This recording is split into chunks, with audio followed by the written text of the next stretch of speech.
the putting together of a video can be somewhat manual and time consuming, even with AI. How does this process scale to 150 videos a day? The first part is, as we were talking about it, picking content that is scalable. Like you described with the lip syncing content right now, it is possible, but it's just not scalable, right? And that's one of the issues we face with it. So the first step we do is pick content that can be scaled using AI. If it can't be, then it really doesn't fit into a pipeline. We operate on volume rather than just putting out 1 or 2 videos a day. Second part is playbooks. What I do is create these AI playbooks that train the editor on exactly what SOP needs to be followed, how things need to be aligned, how these need to be followed. So think of it like a little factory that starts working, right? You have this prompt, exactly which needs to be injected. You use Higgsfield or some other model, and you plug in like you have 6 different generations, 7 different generations running at the same time.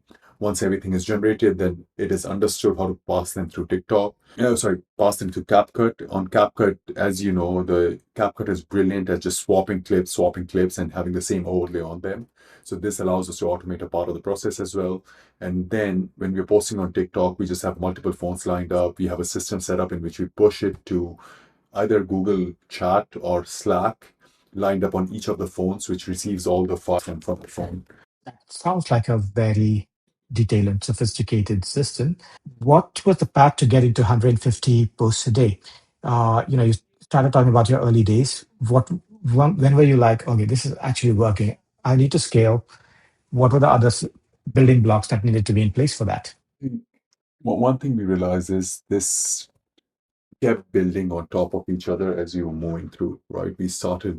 Initially we had 1 or 2 phones, and then we started expanding the phone line we had. Then we started going beyond it, understanding how can we take it even further. We tried a lot of stuff actually. We tried emulators as well. We tried Android devices as well. We tried pulling together a bunch of work and didn't work. And then when we were setting things in, I think that's what I would describe as an SOP, right? We didn't have the SOP laid out from day one, but as we kept moving, we kept standardizing, fine-tuning things, and that's how we established a SOP for exactly how would the system work, how would the system go online. The advantage right now is that we know how to take the system online. The disadvantage is that scaling it from anywhere beyond this means that I have to expand my workforce, which I do not want to do. I'm of the true belief that in the world of AI, you can build a massive company with the minimum amount of employees required.